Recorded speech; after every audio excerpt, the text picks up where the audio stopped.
He's too skinny in the post. You called him Yes, he's soft. got great You called him length. soft. No, I did not say he was soft. Don't put words in my mouth. I said that he is frail. No, that's not a good word either. His frame is wiry, and he's okay. That's not getting any better. This is replacement. Got wiry. Just call it like it is, man. That man's built like a Slim Jim. Oh, see, Bas did it.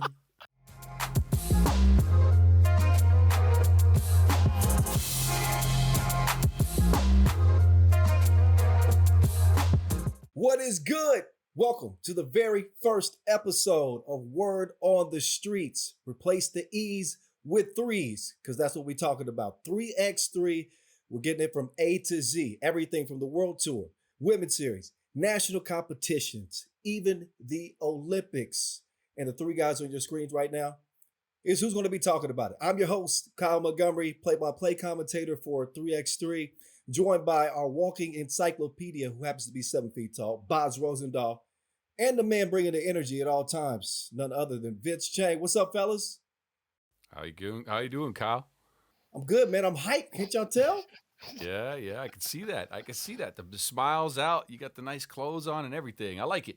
Well, we wrapped up 2024, heading into the new year. I hope y'all had a good Christmas. Oh, sure, it was a great Christmas, man. I was Santa this year, so I got some gifts for my nephew, got some gifts for my mom, my nieces, and I've been traveling the world, been watching y'all kill it on the stream, and now I'm more excited for 2025. There's more news happening, but I think the people need to know what's going on and the behind the scenes of what's going, because 3x3 is getting bigger, better, and badder, and they don't understand what they have in store. Bas, kick us off, man. Give us your most interesting stat, since you're the stat man from 2024. All right, I'll give you my stat from 2024, right? And it's 30%. And I'll tell you exactly why that's an important number. So on the World Tour season, there's 17 Masters. 5 of those were won by Serbian teams. That is under 30%, sub 30%, 29.4 to be exact. That is the very first time since 2014 Serbian teams have won less than 30% of the tournaments on the World Tour. We're talking highs of 90% of tournaments won by Serbian teams in as you guys might remember, 2018, when Ljubljana snuck in one, but all the other ones were won by Novi Sad, Zemun, and Liman, actually. But look, that sub 30% says something to me. That Serbian domination might be over, but we'll talk about that later. Yeah, anybody knows 3x3 knows how crazy of a number that is, considering how dominant Serbia has been. All right, Vince, you always bring in the energy. Which player energized you from this last season? I mean, I had 2 players that energized me, and I was looking at the rankings of them, and they've been insane. Because we could talk about Doctor Strange, we could talk about Kumpis, we could talk about them, but Dennis Donker, I mean, this guy literally has been climbing up the ranks. 2022, he was ranked 22nd, 2023, 5th, and now he's 2nd in the world. He's been taking over that Antwerp team, and we could talk about back and forth because they have been losing a little bit, but he's still bringing the fight, he's still bringing the game to this beautiful team, but also Frank Segala, I got to talk about the Frenchman, okay? And I will say this. I know both of you are shocked. He was 48th in the world 2 years ago, and now he's 4th. And if you want to talk about giving energy, that alley-oop that Hugo Schuhard gave it to me in Hong Kong was a straight posterized absolute demonic dunk that I love seeing. He's been showing up. He's been playing all year. In the Olympics, he was a star, but those are the 2 players that have been bringing the energy from me. Take a breath there, Vince. Take a breath there. No, baby, let's go. Let's go. I said 1 player, you go with 2. Listen, that's just a taste, but we about to give y'all the whole plate. This is Word on the Street. All right, so let's get started with introductions. Some of you may not know of us, so let's introduce ourselves. I'm Kyle Montgomery, a.k.a. the voice of 3x3.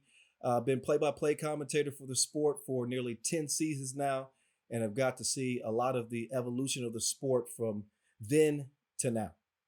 All right, I'll take over then, I guess. Bas Rozendaal, they call me 3x3 the Mountain. That's because of my size. I'm 7 foot tall.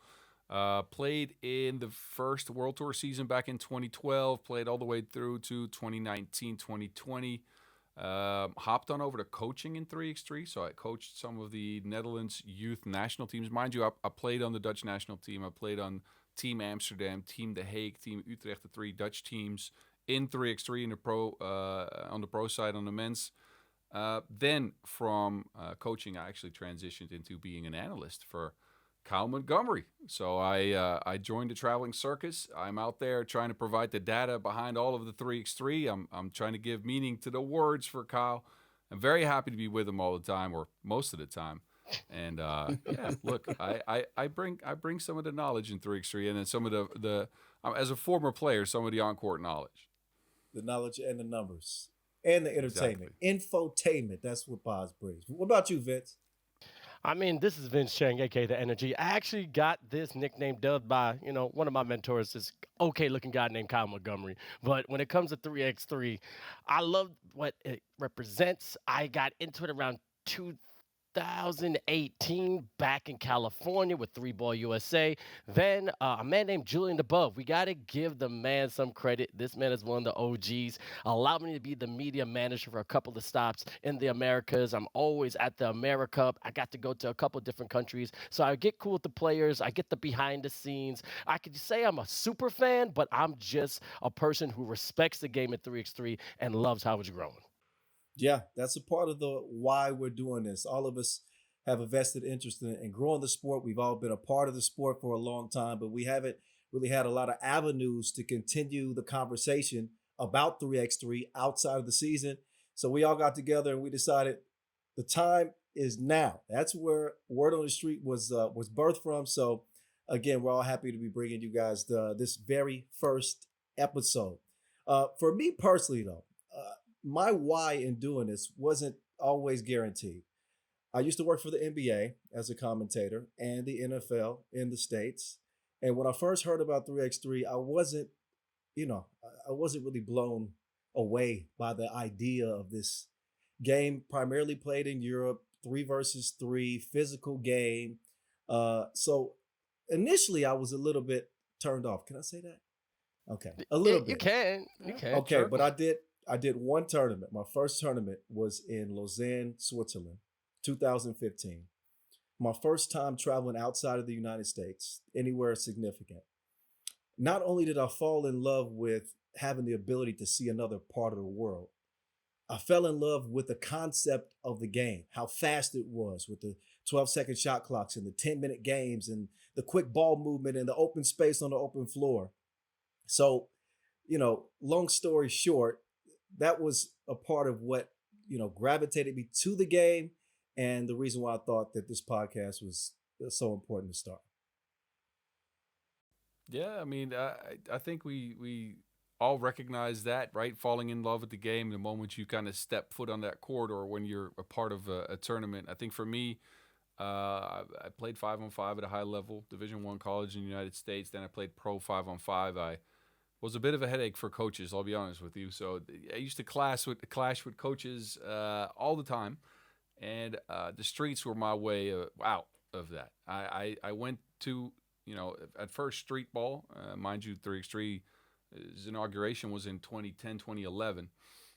So first I went to street ball, played that all the time with friends, and at some point it started to be called 3x3, and I end up in a world tour, which back then, I mean, mind you, there's 7 courts. It's a whole different beast than it is now. And I found a lot of players that kind of had the same feeling for that version of basketball, right? The ownership you get to take, the control you have over what your team does, who you play with, where you play, how you play, and where that could lead you. So that to me was life-changing. Mind you, and just a little background, I used to almost be a chemical engineer. That was going to be my job. And then 3x3 came into my life, and now 3x3 is my job. I'm fortunate enough to, be a commentator in this game. I also work in the Netherlands for an organization called 3x3 Unites, which we use that 3x3 game as a social tool. So it completely changed my life. And I think there's a lot of storylines in this game. I think there's a lot of love in this game. There's a lot of sense of community in this game. And I think through this podcast, we can share some of that with the world. But Boz, you still bringing the science to 3x3. You dig what I'm saying? Vince, you like that. You know you like that. No, I like that because when he was doing the Olympics, he had like a whiteboard and the glasses. I thought like a white coat was gonna come out. This is gonna be the biggest professor I've ever seen in my life. I would never be late to your class. I think you would throw me out the window. That's, but well, I got it in a weird story because I played Division II basketball, then went Division III, and thinking I'm not going to the league. I love the game. I got into stand-up comedy. And from stand-up comedy, I met another comedian who played college ball. He said, let's start a podcast called Backcourt Violation. All right, cool, dope. We would talk about college ball and also make some jokes. We did that around 2014, 2015. He gets picked up by ESPN 2 years later. So I go, all right, cool. But they said they didn't want me. I said, all right, that's fine. I want my people and my brothers to succeed. 3 to 4 years later, and just like you said, Kyle, when you heard about it, you're like, I don't know what this is. I got a random message on LinkedIn by Michael Ranovics and Victoria Goulden from Three Ball USA. They're like, hey, we like how you are, and you know you like basketball. You want to do some 3x3 stuff? And I'm like, I don't know what this is. I hit them up. Now I'm thinking about being scammed or something. So I said, hey, let's get on a video call. They don't hit me up for 7 months. I get a random call in Myrtle Beach. I'm like, oh, you exist? They're like, yeah, we want you to travel around the country. We want you to, just commentate. And I was like, all right, cool. So 4 months later, everything condenses into one tournament. Kyle Montgomery is there. We got Dusan Bullett's there. Dejan Majstorovic. The professor's there. And I'm Disco like, Damo. oh, this is Yeah. Disco Damo. Oh, that when they were the New Yorkies, not New York Harlem, Marseille. And I'm like, all right, bet. Now, they said you're the MC. What I loved about it was that it was street ball. And literally, we're in the corner of a parking lot. People are coming in, and I love Duke Tango. Shout out to my people who remember And One. Oh, baby. And I'll never forget, I'm on the mic. I'm going crazy. The 10 minutes, 12-second shot clock. I could be as hype as I want. It's the final day, and I'm going crazy, and I got a handler. Kyle, you remember this. I'm going insane the second game, and I'm always nervous of being too much because, the energy could be a little overbearing. Yeah. You know what I mean? A little overbearing. Wouldn't have guessed that. Would have known. I'm on the mic, and I am screaming, having fun, jumping on tables, and my guy says, hey, man, you got to calm down. Get depressed immediately. I'm like, oh, man, I embarrassed the game. This is the first time working in 3x3, so I'm all low energy again. He was like, hey, man, what's wrong with you? I'm like, I'm sorry, man. I didn't mean to go crazy. He's like, no, you idiot. I need you to calm down. You got 8 more games. I'm like, do you know who I am? He's like, what do you mean? Watch me. Go crazy. And I got to say this on the podcast. It may get a little emotional. The New Yorkies win. They get a ticket to China. I sit on top of the bleachers, and I see the half court. And I'm just taking it all in. And Kyle, I'll never forget, he sees me alone and just says, hey, Chang, hey, man, you good? I'm like, yeah, man, don't come over here. It's like, and he don't listen because he's the big bro. He's walking. Man, you good? I'm like, yeah, man, this is one of the best experiences I've ever had. And he said, hey, man, I'm going to let you know you got something special. I don't know what it really is, but there's something about you. You got something special. And I looked at him and I said, you don't understand how that makes me feel because my whole life, everybody's told me to tone down. Everybody's told me that you're too much. And this was the first time I can be completely myself. And I will say this on this podcast. 2 seconds later, tears. I'm just crying. Kyle is rubbing my back. He's like, nah, man, it's cool. You just found yourself. And then the Michael Ranovic says, hey, man, I want you to meet, like, the CEO of California, like some head honcho. And I got tears in my eyes. He's like, hey, you did a great job. I'm like, yeah, man, 3x3 is going to be big. It's going to be big, man. But it was one of the best experiences ever. No, hey, seriously, facts, though. I remember that like it was yesterday. He was sitting in the stands and he was shedding tears, but he was so appreciative of being a part of that event. I said, we need someone like this to stay a part of 3x3. And here we are, let's see, 7 years later now, Vince? Yeah, you had 7 hair years. back then. Oh, wait, I had a lot of hair. I had a Is there pictures? Never mind. Is there pictures? No. Oh, please. I need one. I'll send you that from an event. No. Oh, wow. Look, here we are now. We just wrapped up 2024. Let's get into the last season. I know y'all been chomping at the bit. I know y'all looked at my end of season awards. For those of you who don't know, At the end of every season, I have my own special end of season awards that I give out to players and teams. And my partners in crime here, on my left and my right, they have some disagreements with some of them. I don't know which ones, but I'm sure none of them are valid. None of them are credible because I'm the voice. And I've been commentating this game for a decade. So who Hey, could you want know to do me a more than favor me? and sit down? Sit Who? down, man. Sit What, down. Boz? You want the first crack at me, Mr. I Statman? I will take the Huh? first crack at Oh, this come for on with it sure. then. I Come on got with it then. multiple here. I got multiple, but I'll start. Look, we all saw your rookie of the year pick, right? You picked Fabian Giesmann, who plays for St. Pauli, young German, very good player. Look, I'm not taking anything away from him. He is a very good player. But let me compare you two players statistically, and let's see who. I mean, I'll give this one to Vince. Like, let's see who Vince would pick as a rookie of the year if you compare to stats, right? So, player one has played in 3 events this year, 8 games total. Averages 9 points per game, 3.6 rebounds per game, and 9.2 player value per game. And player value, for the people that don't know, in 3x3 is kind of like an accumulative stat of all the stuff that happens on the court. Player number 2 plays in only 2 events, right? 5 games played, but instead of 9 points per game, he's up to 11.8 points per game, 5.6 rebounds, so 2 rebounds more, and his player value per game is at 12.5. Both players played their first season in 3x3 on the pro circuit, so they played 3x3 before, but never on the highest level. Vince, who'd you pick? Man, I know exactly who one is. That's Mr. Cousins, man. That's Marcus Cousins. Yes. Yes. I mean, that guy was a monster. If he could just hold his temper and just keep his words to himself, and no pun intended with word on the street, I think he would have been the man when it comes to the Rookie of the Year. I really think so. Listen, stop. Stop. All right, stop. What? Just stop this nonsense. Boz, number one, you're supposed to be the stat man. Yeah. He didn't play in 2 tournaments. He played in 1.5 tournaments, okay? Because he got suspended and he got ejected in his second tournament played because DeMarcus Cousins, as much as we love him from his NBA days, did not respect the game, did not respect one of our officials, and got booted and killed his team's chance to win that Masters, and even have a chance to make the World Tour Finals. So I'm not giving Rookie of the Year to DeMarcus Cousins, even though he was a monster. I know the numbers, 11.5 points per game, which is crazy in 3x3. I mean, really. But come on, man. What is he, 35? 30, mid-30s? Fabian Giesmann is 19 years old.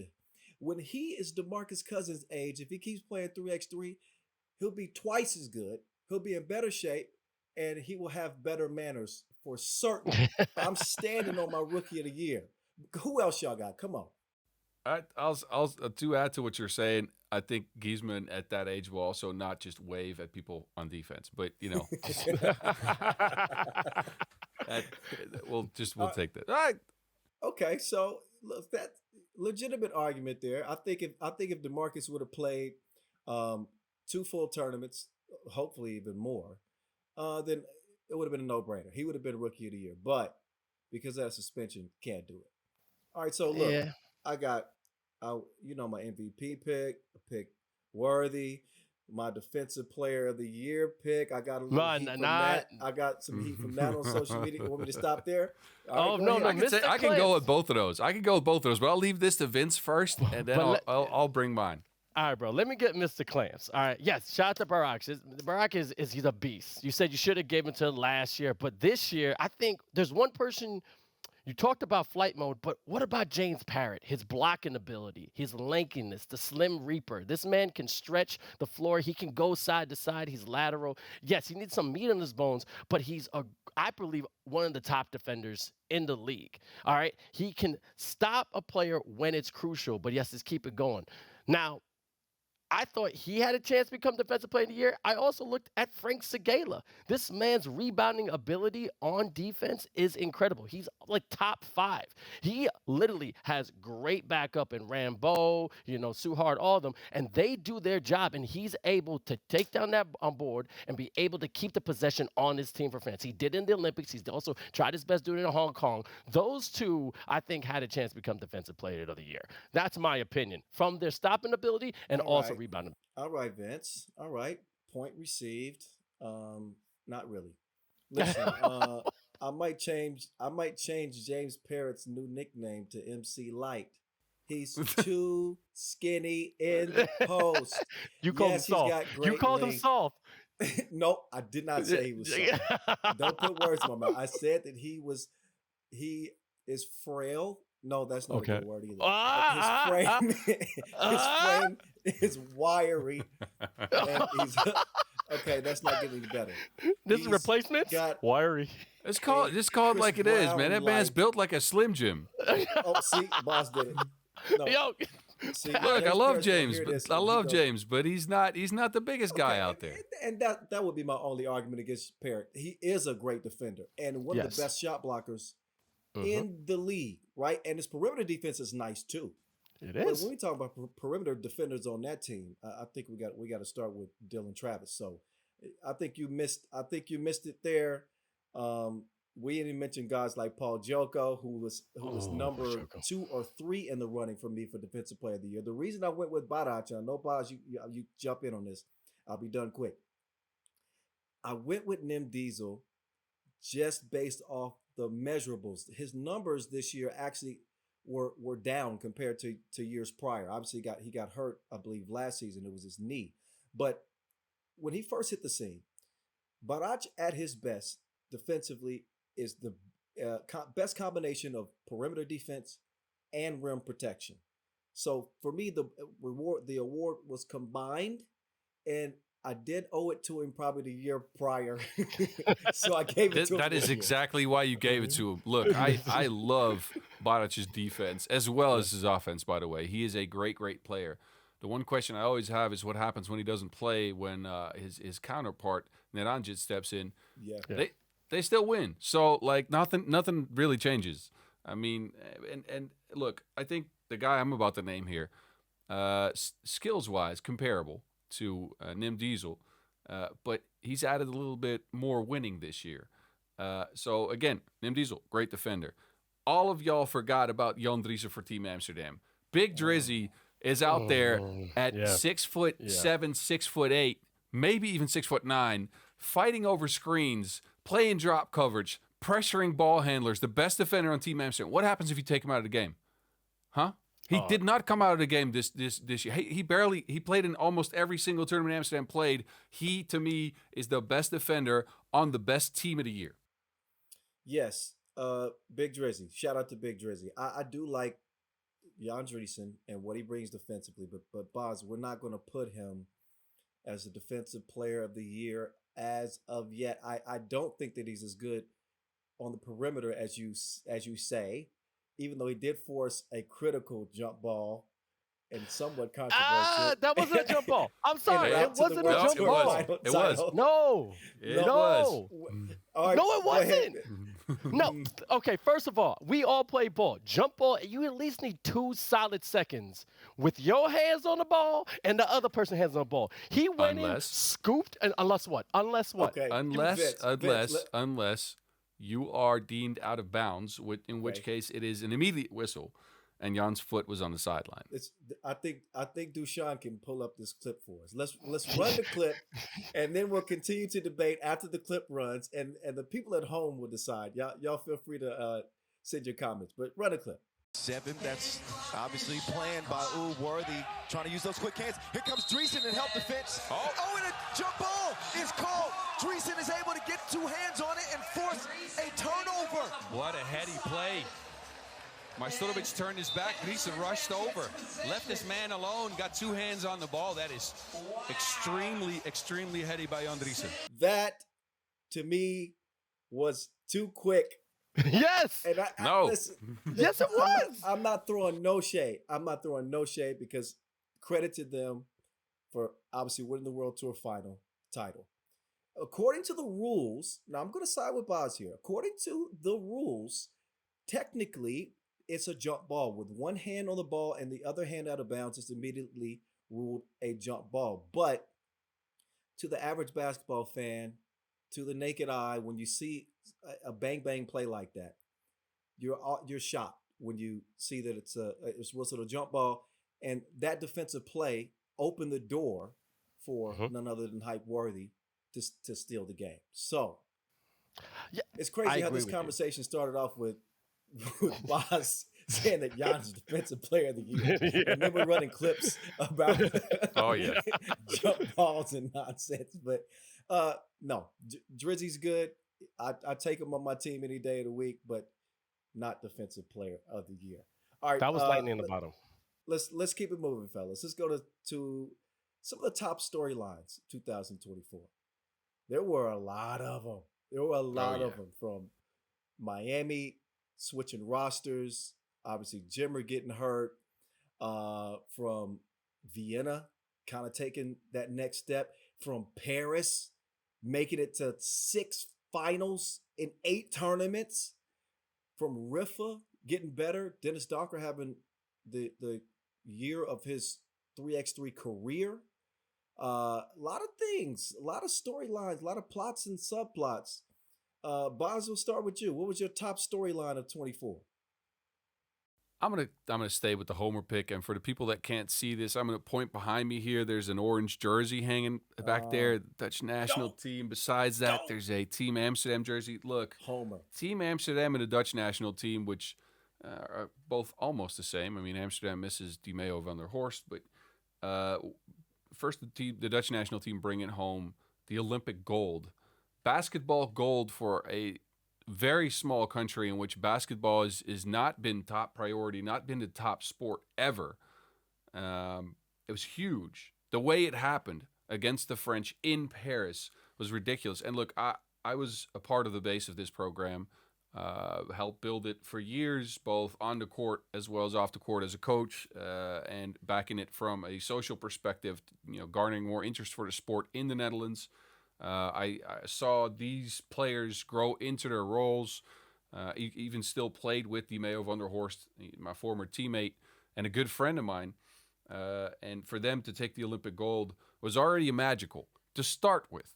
Then they go to the World Tour finals and they pick up a victory there with another heroic outing from Worthy de Jong, who was incredible.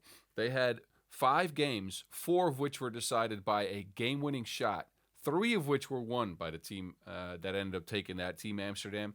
So, look, the moment of the year, I don't think it's one moment for me. It's just the fact that the Dutch were this good and peaked at the right time. And it just makes me unbelievably proud to be, first of all, a part of the history of that program and of what these fellas have accomplished this year. Well, Bas, I think I'm not even going to ask you any more questions because we know who you're going to say and at least what team you're going to use. No, but I second that. And anybody watching from the Netherlands, they should be proud. That was an incredible run to gold at the Olympics in Paris, and then to also win the World Tour final title. The top pro competition in 3x3. You can't write it in a script better than that. So credit to them. No hate, no shade. I'm with Bas. Vince, what about you? Now, this is storyline, not like moment of the year. Storylines. Storyline. I'm Vienna. I love Vienna, okay? Hopefully, Norton gets better. I mean, Matthias and Norton are getting hurt right now. But that whole team came out of nowhere, all right, winning 2 crucial matches. We could talk about Almighty, in which it was like a weird, they're not going against a strong group team. But Wuxi, that last game, and with Nice Marathi knocks it down against who? Amster? Damn. Like, it was beautiful to watch. But let's just talk about top 3 in Marseille, Abu Dhabi. I saw them live in Edmonton. I always talk about Fabian Sonel because I think he can break me in half. But this guy is highly intellectual when it comes to the game. His basketball IQ is on point. Nice. He looks like he could be a professor at some college that's in like a city world, but he knows how to just turn it up when he needs to. Quincy, you could always talk about Mr. Diggs. Diggs knows how to ball. All right. And Carlton Brunner, congratulations, had a new baby and transferred that love for his family to the game at 3x3. Lost a little bit of weight and a little bit of he has a little bit of size now. He's not a chubba wubble. He was a little roly poly oly for a little bit, you know. And I'll say that, but now he's doing better. And Blazen, he's was that addition that that this team needed. I think Vienna is that storyline that took everyone by storm. I believe they're gonna be incredible next year. All they gotta do is fine tune a couple of teams. They may have to find another player if Lenormand is not fully back, but I think his recovery is going great because he was a crucial part. But that's my storyline. I love those guys. Man, Vince, I think you must have fallen on your head, man. Is that why it's shining? Yeah. No, listen. Vienna was nice. I think they won 3 Masters titles this year. Obviously, they dealt with the injury issues. Matthias Lenormand going down with the Achilles, and then Marathi also getting injured and having to find ways to stay afloat. Yes, I don't know if they came out of nowhere though, Vince. Like okay, 2023, I think they finished top 3. Yeah. Bas is.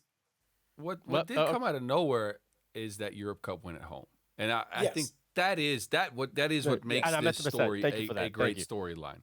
Mm-hmm. So I think on the World Tour they were as consistent. No worries, I got you. And on the World Tour they were as consistent as they've been in the last few years, right? They usually get into that top 4, top 5. They've been there for the last few years. I think the additions of Blazon and Sonel were actually great additions, especially as the year went along. Mm-hmm. But that Europe Cup win at home was special, man. Yeah. Carlton Brunner picking up the MVP in front of his newborn, and that was magical. So I'll take that, Vince. I'll take that. Yeah, appreciate you. Thank you, Bas. One of the more emotional moments of the year with Nico's brothers. Watching them win gold and get the MVP, and they were shedding tears. That was great.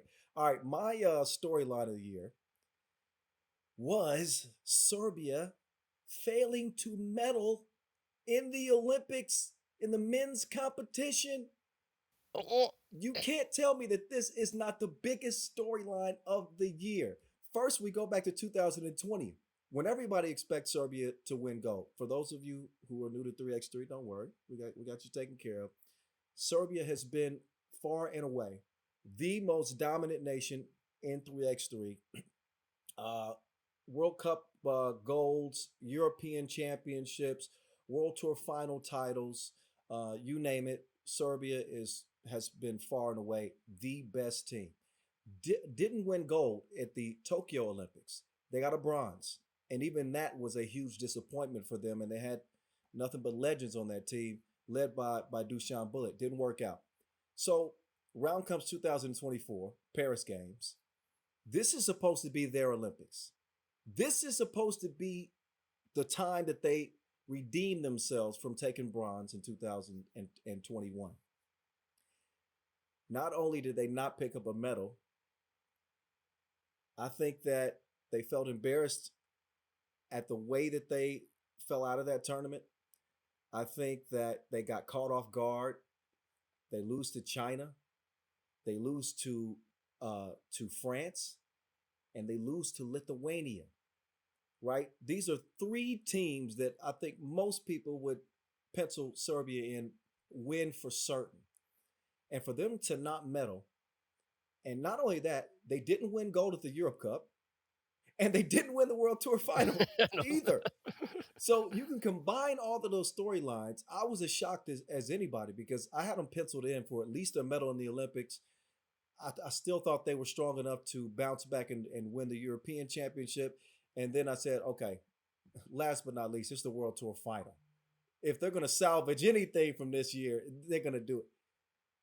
And they weren't able to do it for the World Tour final title either. So there's my storyline.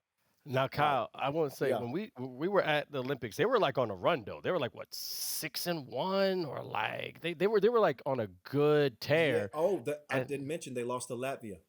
They lost to Latvia. They got blown out by Latvia. Latvia, yep. But we saw they were like, okay, they're back. If they had some good wins, but they're like, all right. And I think we talked about this before, off screen. You consider them like the Lakers or the Boston Celtics back in the day with Larry Bird and Magic Johnson, in the sense of that winning is everything. Like if you're in second place, it's not a good season. I mean, watching Winning Time, I'll never forget when Larry Bird is literally watching Magic Johnson in the finals, and people are saying, "Oh man, he don't belong there," and he basically tells his own family, "Hey, shut up. He's there. I'm here." Well, And that's that winning attitude. Do you consider them one of those teams, like in 3x3? you know what? I'll give you a complicated answer. I'd say both. They're reminiscent of both. I'll compare them to the Lakers in this sense. They've always had a big two at least, a Kobe and Shaq, so to speak.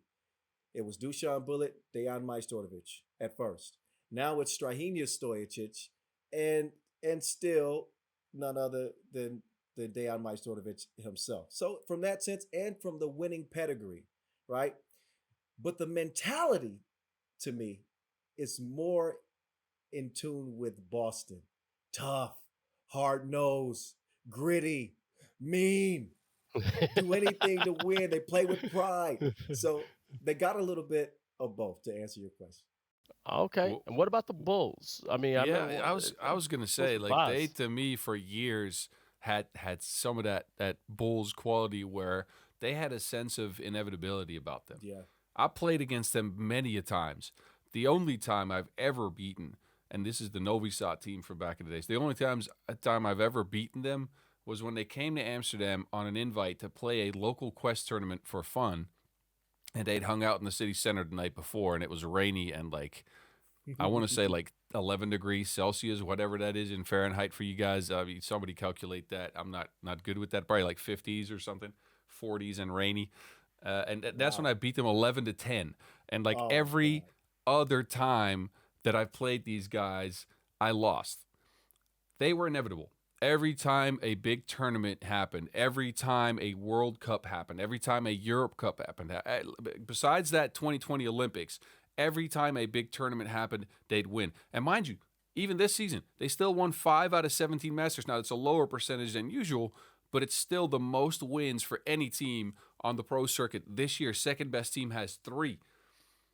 But they showed vulnerability. They showed vulnerability for the first time in the 2020 Olympics when they couldn't win the tournament, even though they had set their minds to it. They picked it back up with the addition of Strahinja Stojicic to the World Tour and them, even last year, knocking out the first 6 Masters tournaments of the year to Yeah. start the year. Yeah. They were still inevitable then. But Yeah. this season, they couldn't get the first tournament of the year. It took them 4 tournaments to get their first win. And then, the Olympics happened. I think maybe that shook their confidence just slightly. And then they end up getting ousted in the Europe Cup. They end up getting ousted in the World Tour Finals. I think they've lost that sense of inevitability. So I don't know, man. It's like Michael Jordan played a little bit too long and then just got to be Wizards Jordan. And no, I'm kidding. I'm kidding. We're not there yet. We're not there yet. They're still a very good team. We're still a very good team. But I think teams.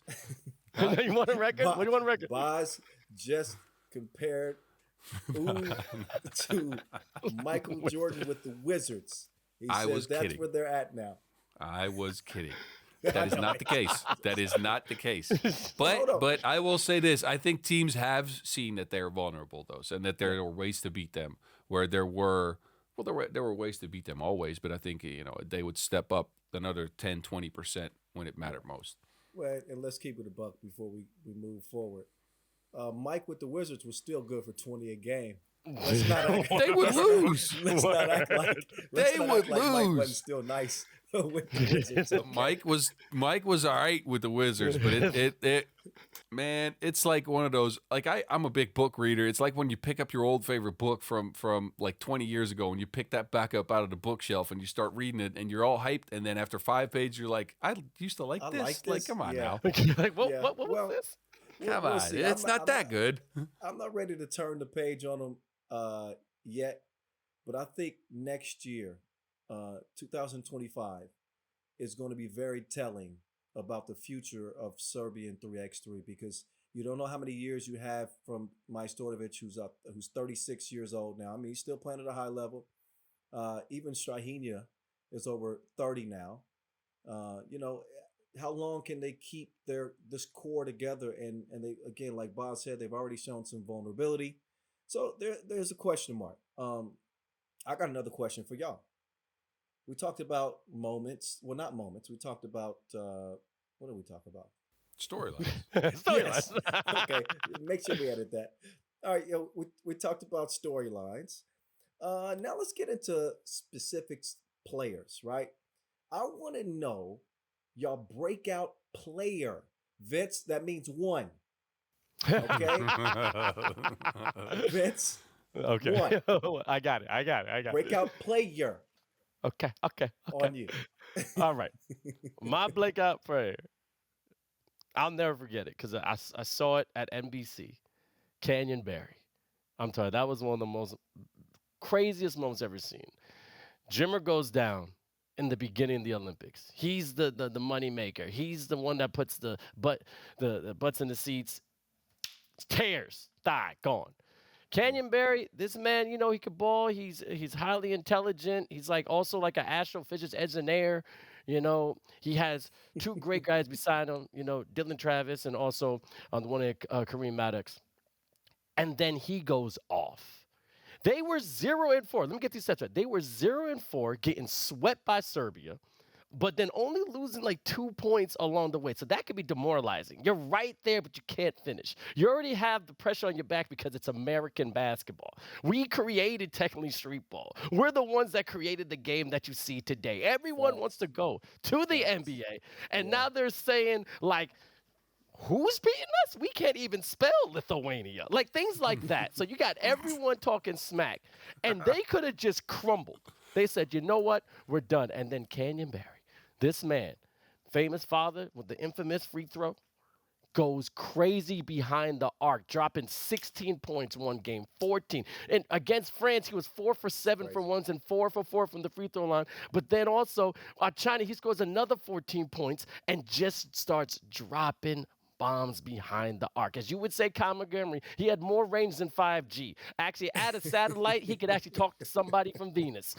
This dude literally showed that he has a love for the game because we watch him play in other tournaments, and I didn't see that passion as much as I saw during the Olympics. Maybe it was the Paris, maybe it was just the moment, maybe it was losing Jimmy Fredette. I don't know what it is, but he unlocked something in him that I think every player has when you get to that level, and it was beautifully shown on the biggest stage for 3x3. That was my breakout player of the year. Nuke Berry. He blew up. I had to double check this, or maybe Bas will eventually, but I think that those back-to-back games of 16 and 14 might be the two highest scoring back-to-back games in 3x3 history. And that was a valiant effort. That was a valiant effort by Canyon Barry. Look, Vince, I got a tip of the cap to you, sir. I like that pick. All right, Bas, who was your breakout player 24? All right, I'm going to go with a dark horse here. I don't think you guys are going to guess where I'm going with this, so I'm just going to put it out there. My breakout player this year is Austin Butler for Princeton. Hailing from Latrobe, Pennsylvania, the man balled out. Let me read y'all some stats. Just let me read y'all some stats. So last year, he was on a different team, right? So this year, he plays on Team Princeton. But last year, he played on Team Washington, D.C. Didn't play that many events. 2 events, 2 challengers. And he scores 3.7 points per game. Shoots it at about 57% from the field. Gets picked up, right? So he plays in the youth national teams for Team USA. Gets picked up by Princeton, right? He gets added to the squad, and this is a team of veterans, right? Damon Huffman's on the squad. He's been at this for years. They got Henry Caruso, who's averaging about 6.5 and 6.5 in the season prior to this one. And Austin Butler steps on the squad and doesn't just play 2 events. He plays 6 challengers, 3 world tours, right? In those events, he averages the most points on the team, 5.9 points per game. So he actually takes over the squad and with the scoring load, then ups not drops but ups his efficiency. So instead of shooting 57% from the floor, he shoots 64% from the floor. To continue on Butler, next thing he does is not only does he lead the team in scoring, when you think of Princeton, usually Henry Caruso comes to mind when it's about rebounds, right? He averaged about 6.5 last year on the pro circuit, 4.7 this year, tied with guess who? Austin Butler. Okay. 4.7 rebounds per game, led the team in drives. The man's only 25 years old, and he put his name on the map. Princeton in the World Tour Finals, the biggest tournament on the pro circuit this year, was the only unbeaten team after day one, mainly because of the play. Well, all of the guys were good, right? But mainly because Austin Butler was a great addition to the squad. So I really enjoyed him this year. That's a fact. And Austin Butler was a really good collegiate player. I got a chance to cover him at the 3x3U National Championship, like maybe 4 or 5 years ago in the USA, and he was balling out there too. Even dunked on the dude, made the dude fall on the ground. So, shout out to Austin Butler. So, I'm gonna keep it American then. I'm gonna keep my take American. My breakout player plays for Team Miami, and I know I called him skinny, and I called him light in the pants earlier. But I got nothing but love and nothing but respect for James Parrott, the Slim Reaper. I think in 2024, he elevated his game in a way that was better than any other player. I think the step that he took was bigger. This dude averaged over 7 points per game, won a World Tour Masters MVP this year. Led his team even when they had 3 players, right, under duress, faced all kind of adversity, came on Team Miami more than halfway through the season, and played like a flat-out all-star. I really think that if there's someone that can challenge, Worthy and Strahinja as the best player in the game, and this is because he does it both ways. Vince talked about the defense earlier, but the offense too. He's expanded his range. Now you can't leave him alone from 2-point range. If you come up too close to him, he'll drive by you. And you can just ask Wes Moulton what happens if you jump with the man at the rim. Mm-hmm. He didn't snatch more bodies than Dr. Miami. I'm trying to tell you, like he's a certified body snatcher. So for me, I was most impressed with him and how they were able to keep Miami afloat and maintain that squad as a contender through the World Tour Finals. So he gets my nod for breakout player this year. Any arguments with that, gentlemen? Not really. No, I'm good. Okay. All right. I wish that I could have this moment for life. Really? Nicki Minaj? For life. For life. And I don't know the rest of the words of tonight. All right, let's talk biggest moments, gentlemen. Let's get into biggest moment for each of us this year. There's a lot to choose from. I don't think anybody can really go wrong. Vince, start us off, man. Biggest moment of the year for you. Now you want to go high or low? Because the moments can be different. Which one you want me? The high or low one? Go high. Go high? Go alto. I still really want to talk about, the biggest moment to me, it's also the same thing with my breakout player, but I got to shout to USA. Even though Canyon Barry did do his work, Dylan Travis and Kareem Maddox still showed out that Americans can still ball. And they still was able to advance in the tournament. Were they able to medal? No. But the Olympics was my biggest moment altogether as well because of what we saw certain teams do. France really, to me, gave a valiant effort in that tournament. Everyone on that squad. And then they went off what? Amsterdam, which again, we could talk one of the craziest shots in 3x3 from the one and only Worthy de Jong. How you going to make? That to me is one of the biggest moments in 3x3 to this date. You are going in history. This is the Olympics. Facts. This isn't a final. This isn't a challenger. This isn't a world tour. You got the rock. You got to hit it. This man goes behind the arc. Beautiful defense from France, though. That was one of the best things. The hand up, so what is the truth? Drains it in front of how many thousand people was over there? It was going to fit like a couple, 20,000, something like that. Remember, we had the stats when we were in NBC. Like 18,000 capacity, something like that. Knocks it down and just looks at the crowd going, I am him. And the entire squad was worthy. The biggest moment for me this year was the Olympic tournament. You saw so much different talent from so many different walks of life. I mean, shout out to Lithuania, but then you saw upsets with Latvia and Serbia. But man, oh man, that to me was the basic with the biggest shot, the biggest comebacks, and even with the ladies. The ladies, we never thought, ever thought Germany was going to take it. Okay, Sonny G with a broken wing was still flying. Okay? Again, you could not stop watching that tournament. I know you said that's still one thing. So I'm in the one thing. It is the Olympic tournament, Paris 2024 for 3x3. Okay. We'll accept that entry. We'll accept that entry. All right. All right, Bas. What's yours? I gotta throw it back to Koschitz Square for the Olympic qualification tournament. Now, I know, again, I could have gone with the Olympics, the Dutch shot to win it, which is something that now we see kids replicate on the streets. Remember when you were a kid and you're like, 5 seconds to go, got the ball in my hand, going right, 3, 2, 1, okay, winner Olympics. It's like, wait, I could have gone with that, but I've mentioned the Dutch enough. I want to give a shout out to Gracia Alonso for the Spanish national team, because that to me, so just to paint you guys a picture, they're in a game that they have to win to get to the Olympics, right? This is the Olympic qualification tournament. It's held in Košice Square, Debrecen, Hungary, and Spain is tied. The clock is running out, and as most of you guys know, 10 minutes is at the end of the game for 3x3. Score is tied. She gets the ball at the high post and has a mid-range jumper that's open, misses the shot with about 3 seconds on the clock.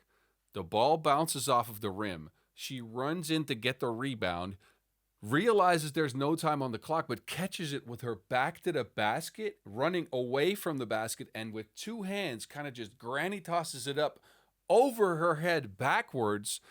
It flies up and swishes through the rim exactly when the game clock hits 0 for another of these storybook shots to get Spain to the Olympics. That was one of the craziest shots to me of the year and one of the biggest moments of the year. And look, I was right there courtside for it too, because I had to do an interview with the winning team afterwards, and I just stood there and I was like, no way this is going in. There is absolutely no way. And then it just dropped. And you could see the whole crowd just go, what just happened? Yes. What just happened?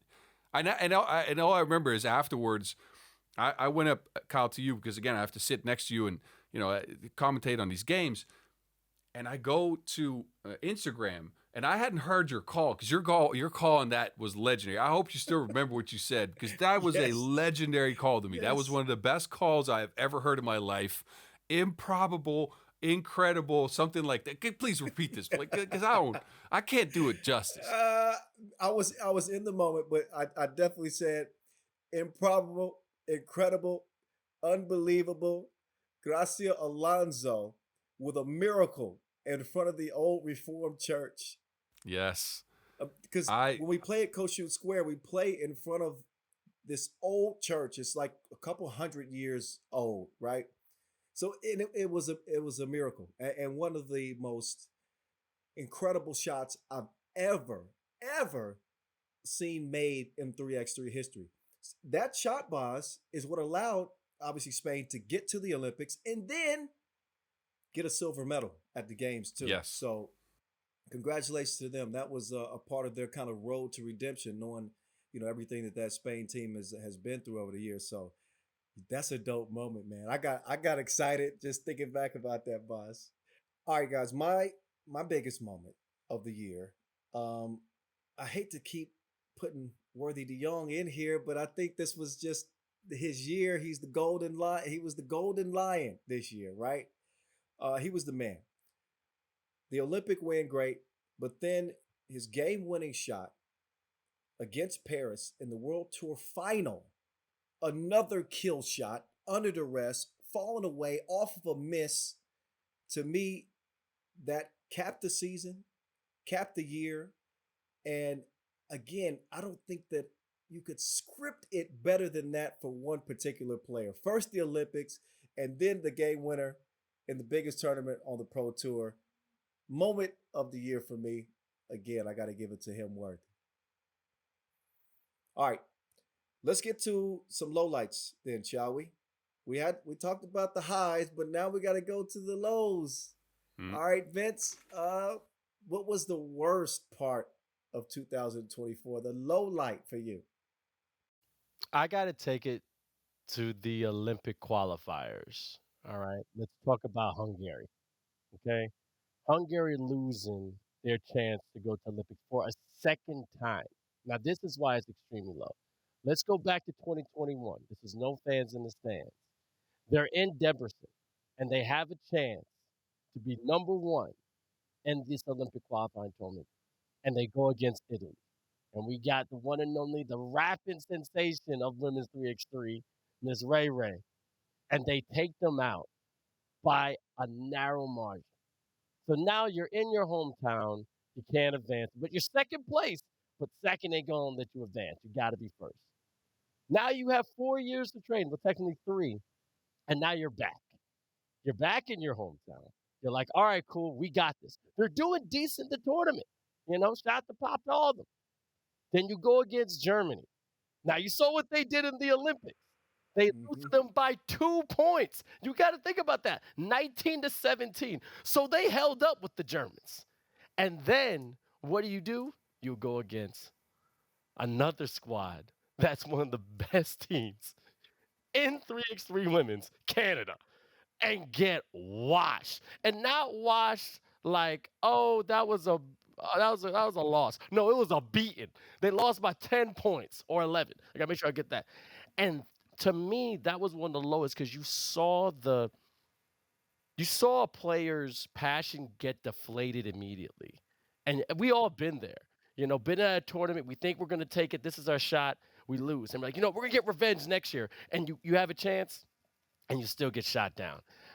I empathize with those players on that Hungary team. Dang, All of them. Vince. That was. Don't be going so hard on Hungary like that, man. Yeah, but you say what's the low light? That was my low light. You know what I'm saying? We going. No, I'm playing. No, respect. Yeah. Like another heartbreaker in your own backyard. Oh, all right, Bas. Low light. Well, I also got to go back to Coach's Square. I guess we're there a lot in this stage of the pod, right?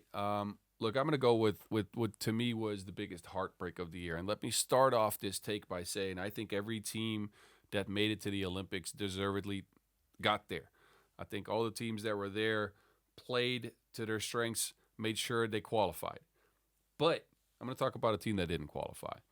And it's a team that, with players that I've played against many a times, that I have a friendly relationship with, and it's the Mongolians. They play in the Olympic qualification tournament in Debrecen as well. They play with a good squad, and they show out. They do well. But then in the quarterfinals, one of their star players, Anand Aryambolt, the archer, long-range shooter, makes a mental mistake. He gets into it with one of the players on Team Israel and makes a boneheaded decision, headbutts a player sort of, and gets disqualified for the tournament. Now, we've talked about it a lot in this podcast, but playing with 3, as he doesn't get to play anymore for the rest of the tournament, they are left with 3 players. Playing with 3 in 3x3 is incredibly hard. This game is called a 10-minute sprint for a reason. You go and you get really tired when you play with 4. That means you have a substitute. You get to be on the bench for a little bit and can recover a little bit and then get back out there. They don't have that anymore. Anand Aryambolt is out. They have 3 players left. They go into the semifinals with France. They go up in that game. They play an incredible game. They're up 19-15, and then they lose on a Timothée Vergiat walk-off 2, right? That game, would they have won that, they would have gotten to the Olympics. Now, at this point, I was wondering, as we're there, do they break? As some other teams may have done at that moment. Like, do they break? But they have one more game. They muster up all the strength, all the courage they have. They play their last qualification chance. They play against Poland. They are up 17-12. Dulgun Enkbat, who is usually a defender, a screener, a roller, not often a ball handler, but gets put into a ball handling and shooting position through the absence of Arienbold. He goes 5 of 8 from long range, but after being up 17-12, they run out of gas. Poland tied the game at 20. We go to overtime. And in that first possession of overtime, Poland get the ball, and it's Przemysław Zamoyski, Zebo, who gets a semi-open look. And I'm talking, there's a hand in his face, but he chucks it off the backboard. Down it goes. First 2 points in overtime wins. He shoots from distance. That's worth 2 and knocks out the Mongolians. And the reason that this was so heartbreaking is not just because I know the fellas and my heart broke for them, but there were hundreds of Mongolian fans in the crowd cheering their team on. And I'm talking, everywhere you go, there's always a group of Mongolian fans, like 6 to 7. Hundreds of Mongolian fans are in Hungary, halfway across the world, supporting their team. And they narrowly lose both games, both chances, playing with 3. That was such a heartbreaking moment to me. So I'm going to have to call that a low light, not just because I feel for the players, but also for the fans. Yeah, no, that's a great pick. I think that even if you aren't a Mongolian fan, anybody outside of Poland, of course, you felt bad for them because they played with the heart of champions, with no substitute. The way that Dogan Iqbal elevated his game, that was incredible. But the same could be said about Zebo, who hit the 4-point play when they were down 5 and pretty much changed the whole game around. That's a great pick. My low light of the year, gentlemen, was Jimmer Fredette's injury at the Olympic Games.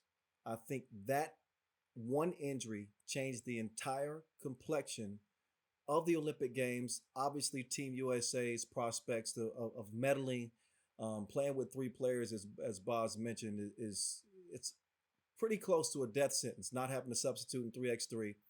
But to do it on the biggest sporting stage in the world, with all eyes on 3x3 in its second entry into the Olympic Games, and so many people now, new fans and interested, and the thousands in the fans and the thousands of fans in the stands and outside of the venue. And to have that spotlight, and just by a freak fluke injury to the United States' best player, the most popular player amongst American basketball fans in general, it was the curse of curses for USA basketball, and I think for 3x3 in general. I think that the sport thrives more when the United States is very good at that round ball right there. You understand? So, some of the negative media that came from it, the comments, who's this USA team, and, the league that we won't mention, but one of my favorite rappers had some things to say as well. And I just thought that the negative media that came from it, from a fluke injury, was clearly the low light. I thought that United States team had a hell of a great shot at maybe winning gold, but certainly meddling with that team and the way they started off 2024. So that one was deflating. So there's my low light of 2024. I'll tell you this. It made me think that they should take a look at the substitution and the amount of players they give to teams in the Olympics. And I'm saying that because the Olympics, compared to pro tournaments, are a longer tournament, right? You play more games, and you can clearly see playing with 3 is a huge disadvantage in 3x3, right? As soon as you lose a player, you're automatically, you lose a big part of your team, but you lose a substitute as well. You get tired.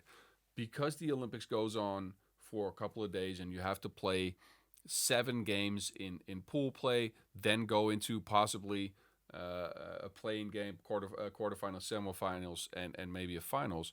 I think this is something maybe we could take a look at and say, hey, specifically for the Olympics and maybe World Cups, we put in a 5th player and who's an injury sub. If someone gets hurt, we can put him or her on the court Only in case of a tournament-ending injury. Yeah, but we talked about this, Bas. I like that, but there was like another caveat because then some people can pretend that they hurt and be like, okay, I feel better to come back. So the rule will be this: you have that fifth player, and someone does get hurt, or like you said, it has to be a tournament ending injury. Doesn't matter. Once he's out, he's out. That's it. Yes. So now you can only use your sub. Now, if miraculously he goes to bed and, oh, my leg became Wolverine and came back together, I can still play. No, no, no, no. You sub them out. That's it. Because, some people can start taking advantage of that right at the last minute because all of a sudden it's the last game of the day. And now you got someone who got fresh legs, hasn't done anything. Oh, my stomach. Like, I love him. This is word in the streets. We could talk smack, right? We could talk smack. One of my favorite players is Mr. Robot. Stefan Storage, he's one of my favorites. But every time I try to get an interview with that man, oh, my stomach hurts. No, my knee is dislocated on my ankle. Oh, no, my esophagus, it's been sprained. Like, bro, I just want to say two questions. A sprained esophagus, dude. That's out there. Like, it would be crazy. I remember trying to get into it, and, like, I don't know, he says, no, my pinky feels like my foot. Wait, what? And he's like, nah. And then he'll walk off, and then 5 minutes later, I see him smiling, like, no, everything's okay. So, like, again, but those injuries, they could be used. But I think that would be a great rule. Fifth player, once that fifth player subbed in, that's it. That's all you got. So if you got two injured players, I mean, you're just out of luck. You're just out of luck. So I think we should implement that. All right, fellas, look, I'm proud of this first episode, man. I've been wanting to talk some 3x3 with my guys. We did that. We had some hot takes. Vince had some cold takes. But together, it warmed out. No, we had a lot of fun. I'm sure all of our first-time viewers, they probably got some questions, some comments. They want to get engaged with us, and we invite you to do that. Give us a follow on Instagram at Word on the Streets. Replace the E's with 3s. You know the drill. And be sure to join us for our next episode as well, as we're going down the history rabbit hole. Y'all better be ready, fellas, because we're going to be giving y'all our 3x3 Mount Rushmore and much more. And of course, we'll be answering some of the questions that you guys send us on social media. So appreciate you guys for watching the first edition of Word on the Streets, your 3x3 podcast on everything from the game we all love. For Bas Rozendaal, the Mountain. For Vince Chang, a.k.a. 3x3, the Energy. I'm 3x3, the voice. Kyle Montgomery saying peace out. Till next time.